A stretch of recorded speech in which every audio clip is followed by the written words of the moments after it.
नमस्कार विद्यार्थी मित्रांनो, कसे आहात? आज आपण बघणार आहोत आपल्या वर्ग 9च्या मराठीच्या अर्थात कुमार भारतीच्या पुस्तकातला शेवटचा पाठ, नवीन साहित्यिक प्रकाराला अर्थात कवितेला. पण मी काय म्हणते, त्याकडे वळण्याआधी काही रंजक, माहितीपूर्ण असं काही बघूया का आणि ऐकूया देखील. बिकट वाट वही वाट नसावी, धोपट मार्गा सोडू नको, धोपट मार्गा सोडू नको. संसारामध्ये असा आपला उगाच भटकत फिरू नको. संसारामध्ये असा आपला उगाच भटकत फिरू नको.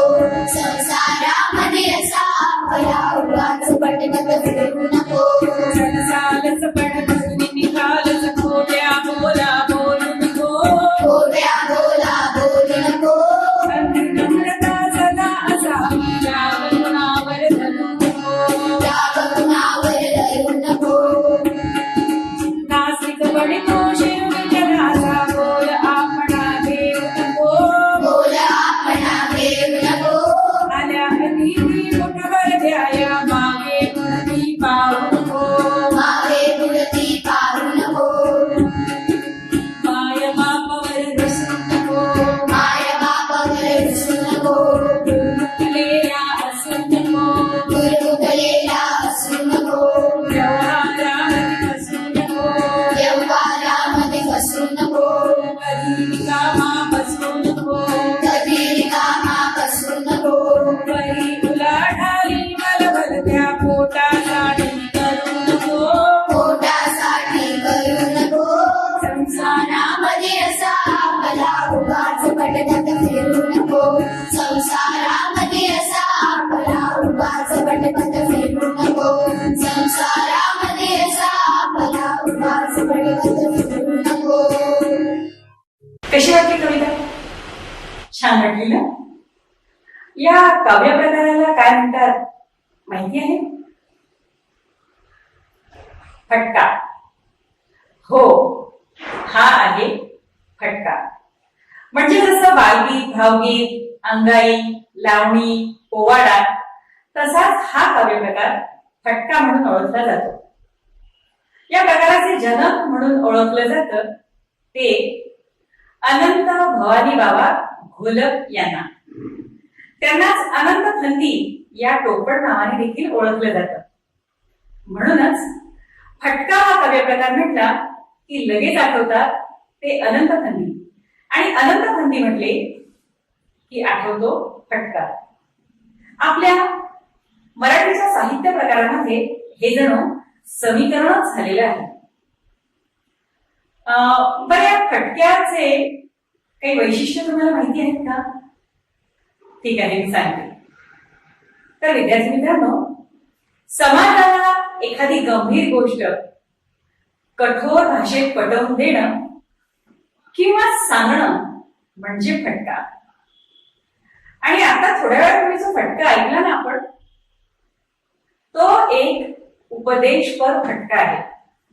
या फटक्याची सुरुवात झाली ती पार दुसऱ्या बाजीरावांच्या म्हणजे 18व्या शतकाच्या काळात. काय आहे ना रंजन? तर विद्यार्थी मित्रांनो, इथे मी तुम्हाला एक प्रश्न विचारणार आहे. मला सांगा, फटका या काव्य प्रकाराचे जनक कोण? काय?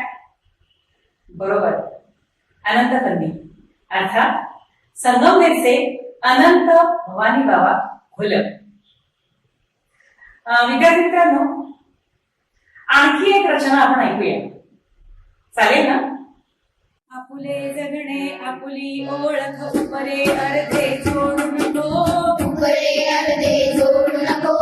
दिवा होऊनी उजळ जगाला, चाकू होऊन कापू नको. दिवा होऊनी उजळ जगाला, चाकू होऊन कापू नको. नित्य जणावे वाचन लेखन, क्षणकार्याविण जवळू नको. क्षणकार्याविण जवळू नको. नित्य कर्मच्या व्यायामाविण झोप द्यावया पडू नको. नित्य परवच्या व्यायामाविण झोप घ्यावया पडू नको. कावित्र्याची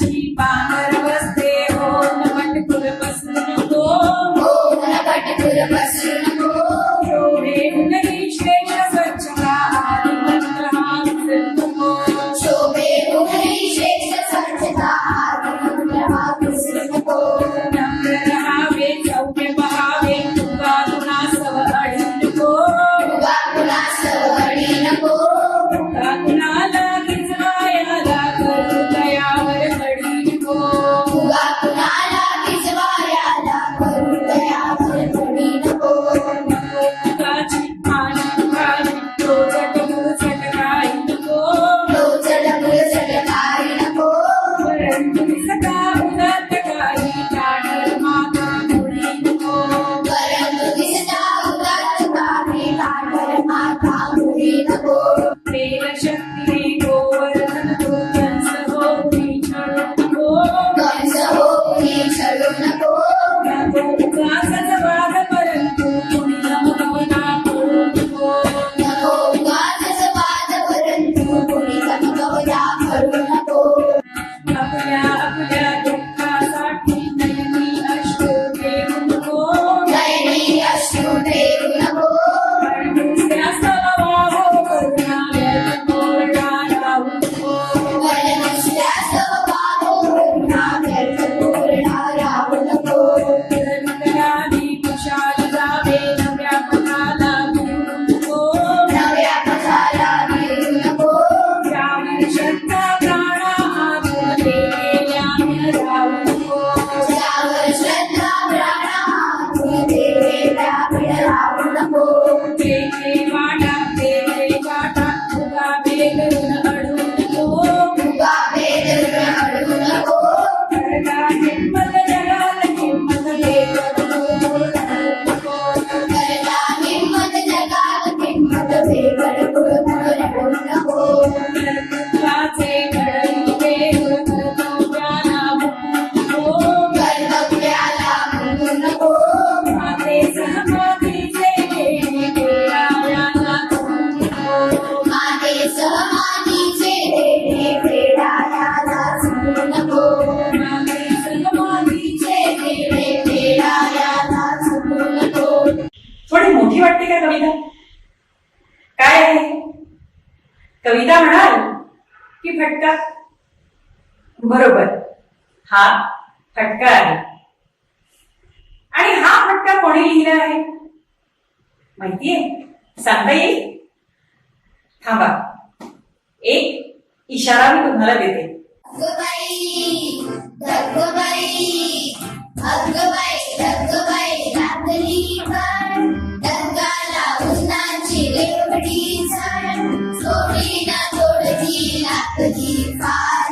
थोडी ना थोडकी लागली फार. डोंगराच्या डोळ्याला पाण्याची धार. अगबाई धगबाई अगबाई धगबाई अगबाई धगबाई अगबाई धगबाई. आठवते ना विद्यार्थी मित्रांनो ही कविता? आपल्या पहिल्या वर्गाच्या मराठीच्या पुस्तकातली पहिलीच कविता. आता मला सांगा, या कवितेचे कवी कोण आहे? हा, ते आहे आदरणीय संदीपजी खरे सर. तर त्याच आपल्या संदीपजी खरे सरांनी 9व्या वर्गातल्या मराठी अर्थात कुमार भारतीच्या पुस्तकातली ही शेवटची कविता अर्थात आपुले जगणे आपुली ओळख हा फटका लिहिलेला आहे. आणि बरं का विद्यार्थी मित्रांनो, ही रचना घेतलेली आहे त्यांच्या आगोबाई ढग्गोबाई या काव्यसंग्रहातून. आदरणीय संदीपजी खरे सरांचा जन्म झाला 1973 साली. आणि विद्यार्थी मित्रांनो, आगोबाई ढग्गोबाई हा त्यांचा काव्यसंग्रह तर आहेच, पण या काव्यसंग्रहासारखेच आणखी मौनाची भाषांतरे, नेणिवेची अक्षरे, तुझ्यावरच्या कविता हे इतरही त्यांचे काव्यसंग्रह प्रसिद्ध आहेत. बघा इकडे तुम्हाला मागे दिसत असेल ते जे काव्यसंग्रह आहेत त्याचे मुखपृष्ठ असलेलं मागे दिसतंय बरोबर? हा, तर हे काव्यसंग्रह देखील त्यांचे प्रसिद्ध आहेत. आणि बरं का, आदरणीय संदीपजी खरे सरांचे म्युझिक अल्बम्स खूप सारे प्रसिद्ध आहेत आणि ते लोकप्रिय आहेत. त्यांनी हिंदी आणि मराठी चित्रपट तसंच मालिकांसाठीही गीतलेखन केलेले आहे. आणि त्यांना शासनाच्या विविध पुरस्कारांद्वारे सन्मानित देखील करण्यात आलेले आहे. तर जेव्हा ही कविता मला मिळाली तुम्हाला शिकवायला, मी सरांच्या कानावर ही गोष्ट घातली की आपल्या PM विद्याशालीकरता आपण या कवितेचे 2 भागात सादरीकरण करत आहोत. त्यांनी आपल्या सगळ्यांकरता शुभेच्छा पाठवल्या आहेत बरं का. मी आदरणीय संदीपजी खरे सरांचे माझे वतीने आणि शिक्षण व प्रशिक्षण संस्था बुलढाणा जिल्हा यांचे वतीने देखील मनापासून आभार मानते. धन्यवाद सर. नमस्कार, मी संदीप खरे. PM ई विद्या या प्रकल्पाला माझ्या शुभेच्छा देतो आणि या शैक्षणिक प्रकल्पाअंतर्गत सुवर्णाताई कुलकर्णी आज माझी कविता तुम्हाला व्हिडिओद्वारा शिकवणार आहेत, तर त्यांचेही आभार मानतो मनपूर्वक. 9वीच्या पाठ्यपुस्तकातली आपले जगणे आपली ओळख ही जी माझी कविता आहे, हा एक फटका आहे आणि फटका या काव्य प्रकारात अनेक शाहिरांनी कवींनी अनेक रचना केलेल्या आहेत. एक शिकवण दिली जाते या काव्य प्रकारातून आणि हे जे या कवितेमध्ये उतरलं आहे हे माझ्या आजी आजोबांनी आई वडिलांनी मला सांगितलं आणि माझ्याच का मला असं वाटतं की घरातले सगळे पालक याच प्रकारचा उपदेश मुलांना देत असतात. उपदेश म्हटलं की जरा माणूस कंटाळतो, पण जर का तुम्ही नीट बघाल तर यामध्ये ज्या ज्या गोष्टी सांगितल्या आहेत त्या जर का खरोखर मनापासून आपण केल्या तर एक खूप चारित्र्यवान असा नागरिक तयार होऊ शकतो, एक समर्थ राष्ट्र निर्माण होऊ शकतं. आपलं वैयक्तिक आयुष्य हे नक्कीच खूपच चांगल्या प्रकारे आपण व्यतीत करू शकतो. तर मी म्हटलं तसं आई वडिलांनी, आपल्या पालकांनी, आजी आजोबांनी आणि त्याचप्रमाणे अनेक संत कवींनी सुद्धा आपापल्या निर्मितीमधून अशाच प्रकारचा उपदेश दिलेला आहे, अशाच प्रकारचे विचार आपल्यापर्यंत पोहोचवलेले आहेत. तर ही जी कविता आहे यातले सगळे बारकावे तुम्हाला सुवर्णाताई उलगडून सांगतीलच, शिकवतीलच विद्यार्थ्यांना. परंतु मुळात अशा प्रकारची कविता पाठ्यपुस्तकात येणं आणि ती अशा प्रकल्पामधून मुलांपर्यंत पोहोचणं ही खूप चांगली गोष्ट आहे आणि त्यासाठी मी एक पालक म्हणून सुद्धा मनपूर्वक आभार मानतो आणि खूप खूप शुभेच्छा देतो. धन्यवाद. पुन्हा एकदा मी आदरणीय संदीपजी खरे सरांचे आभार मानते आणि आपल्या कवितेकडे वळते. विद्यार्थी मित्रांनो, एकूण 10 कडवे असलेला हा फटका किंवा ही कविता, त्यातील 2-2 कडव्यांचा आपण भावार्थ बघूया. सोबतच इकडे बघा, माझ्या मागे असलेल्या या पडद्यावरती तुम्हाला त्या 2-2 कडव्यांच्या मालिकांचे प्रदर्शन सुरू असेल, अर्थात त्या स्लाइड्स तुम्हाला दिसतील. चला तर मग सुरू करूया. सुरुवातीचे 2 कडवे आहेत बघा. आपुले जगणे आपुली ओळख उपरे अर्धे जोडू नको, दिवा होऊनी उजळ जगाला चाकू होऊन कापू नको, नित्य घडावे वाचन लेखन क्षण कार्याविण दौडू नको, नित्य पर्वच्या व्यायामाविण झोप घ्यावया पडू नको. बघा विद्यार्थी मित्रांनो, आपली खरी ओळख काय आहे, ती कशातून निर्माण होते, तर ती आपल्या जगण्यातून निर्माण होते. म्हणजे आपण जगताना केलेल्या चांगल्या कामातून ती निर्माण होते. बरं, उपरे म्हणजे काय, तर उपरे म्हणजे दुसऱ्याने वापरलेले, पण आपण इथे म्हणूया की दुसऱ्यांची नक्कल, की आपले असे स्वतःचे आचार विचार असलेले जगणे असायला हवे. दुसऱ्यांची नक्कल करत जगू नये. दिवा जसा स्वतः जळतो आणि अंधकारावर मात करतो, इतरांना प्रकाश देतो, तसं तुम्ही जगायला हवं. चाकू जसा इतरांवर वार करण्यासाठी वापरला जातो, इतरांना जखम देतो, तसं तुमचं वागणं नको, तर दिव्यासारखं इतरांना प्रकाश देणं, शुभंकर, चांगलं असं तुमचं वागणं असायला हवं. हेच विचार व्यक्त व्हावे म्हणून कवी संदीपजी खरे यांनी दिवा आणि चाकू ही 2 प्रतीकं वापरलेली आहेत. त्यानंतर कवी पुढच्या टप्प्यातल्या 2 ओळीत सांगतात की नित्य घडावे वाचन लेखन क्षण कार्याविण दौडू नको. नित्य म्हणजे काय, तर नित्य म्हणजे नेहमीच. तुम्ही विद्यार्थी आहात, त्यामुळे वाचन लेखन याच गोष्टी करण्यावर भर दिला पाहिजे आणि सतत त्यासाठी प्रयत्न केले पाहिजे की विद्यार्थी म्हणून माझा वेळ दवडला जाणार नाही, म्हणजे वाया जाणार नाही. मग विद्यार्थी म्हणून जसं वाचन लेखन सतत व्हायला हवं, तसा परवचापण नेहमी म्हटला गेला पाहिजे. विद्यार्थी मित्रांनो, मला आठवतं मी लहान असताना आजी आजोबा आणि माझे भावंड संध्याकाळी आईने दिवा लावला की त्यांच्याजवळ आम्ही बसायचो आणि आजी आजोबा आमच्याकडनं परवच्या म्हणून घ्यायचे. आम्ही शुभम करोती म्हणायचो, सदा सर्वदा म्हणायचो, श्री रामरक्षा स्तोत्र म्हणायचो, पाढे म्हणायचो, कविता म्हणायचो आणि लयबद्धता तालबद्धता आपसुकच यातून शब्दात उतरायची. तर असा आवश्यक त्या कवितांचं किंवा इतर महत्वाच्या घटकांचं तुम्ही पाठांतर देखील करायला पाहिजे. त्या गोष्टी तोंडपाठ करून त्या रोज तुम्ही म्हटल्या पाहिजे आणि त्यासोबतच आपल्या तब्येतीची आपल्या शरीराची पण काळजी घ्यायला हवी.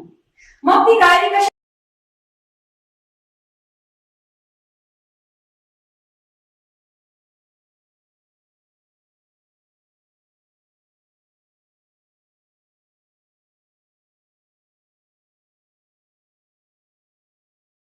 घ्यायला हवी, तर त्यासाठी रोज व्यायाम केला पाहिजे.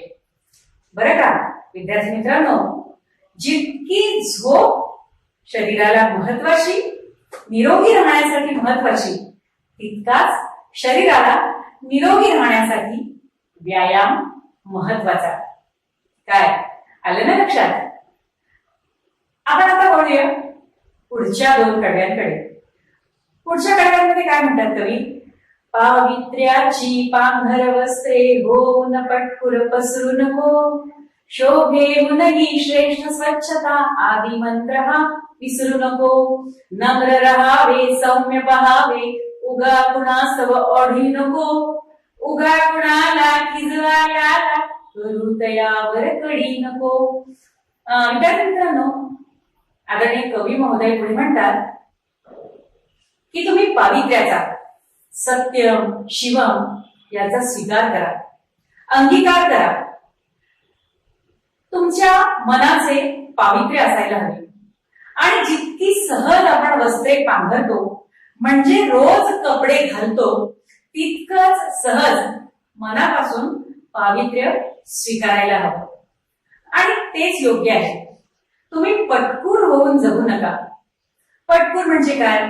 तर पटकूर म्हणजे खराब फडकं, ज्याला आपण पायपोस पण म्हणतो किंवा घर पुसण्यासाठी वापरलं जातं असं खराब फडकं. तर असं पटकूर होऊन तुम्ही जगू नका.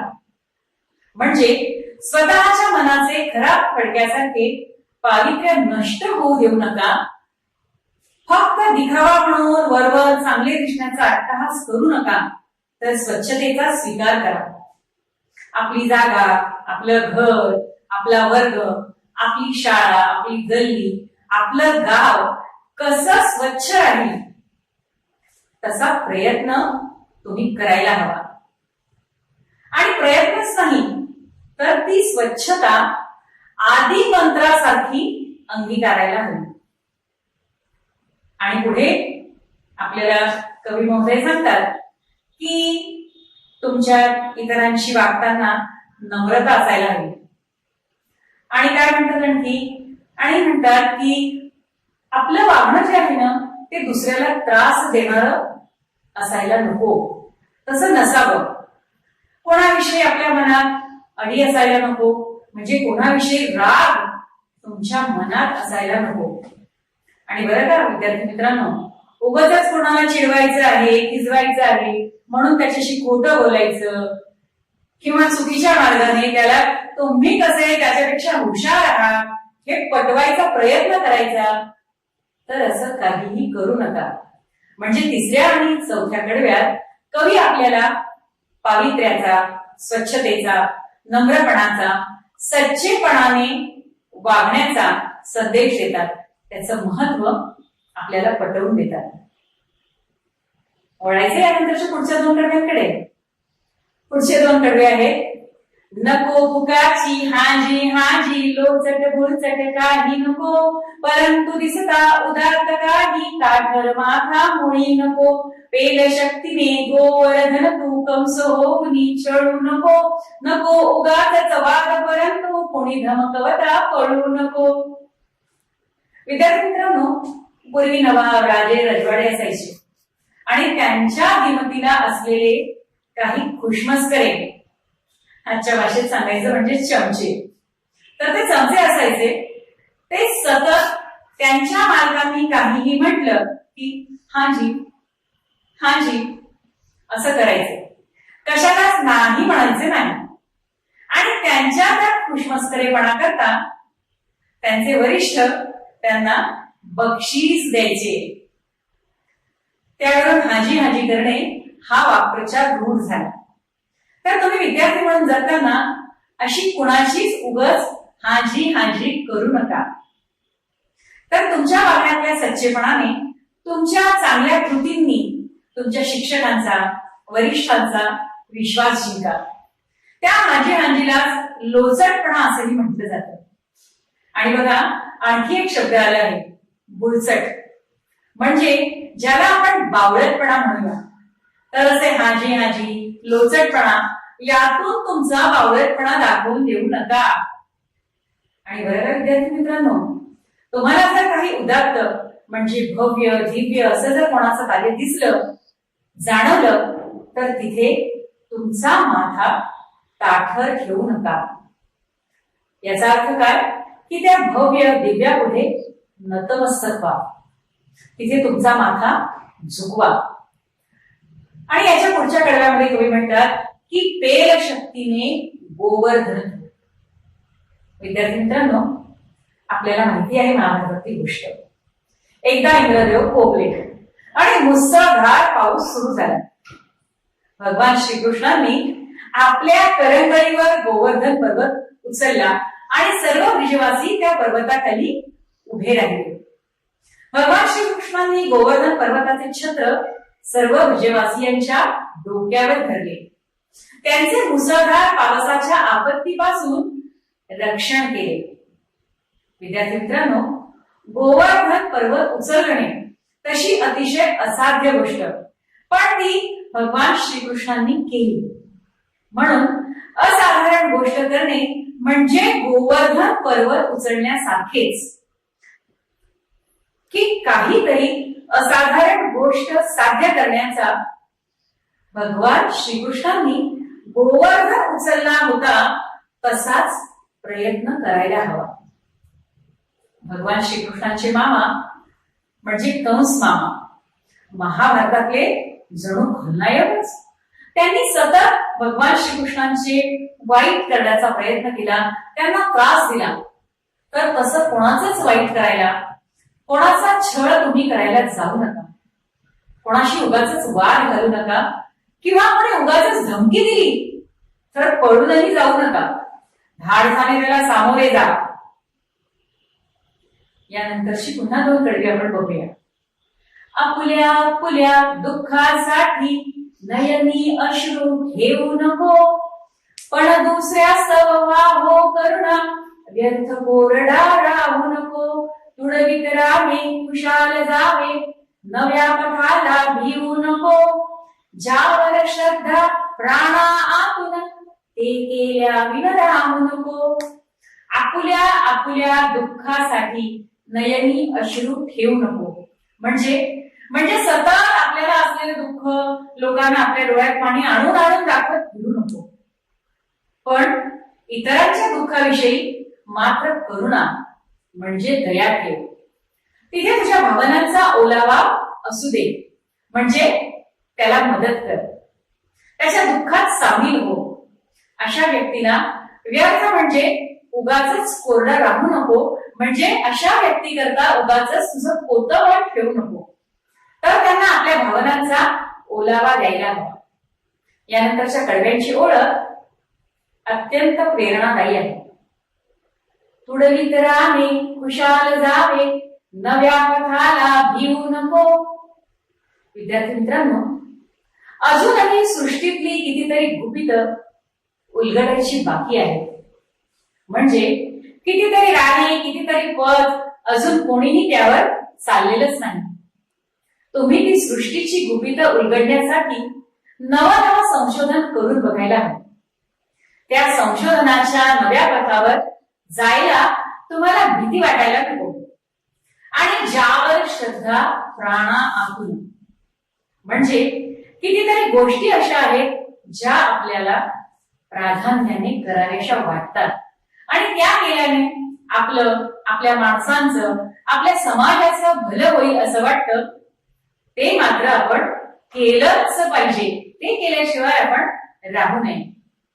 विद्यार्थी मित्रांनो, आपल्याला माहिती आहे मेरी कॉम भारतातली पहिली महिला मुष्टियोद्धा, जी मूळची मणिपूरची.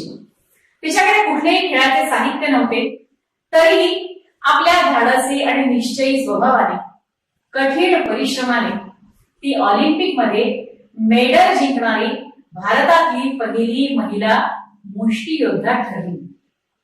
बरोबर ना? यानंतरच्या 2 कडव्यांकडे आपण वळूया.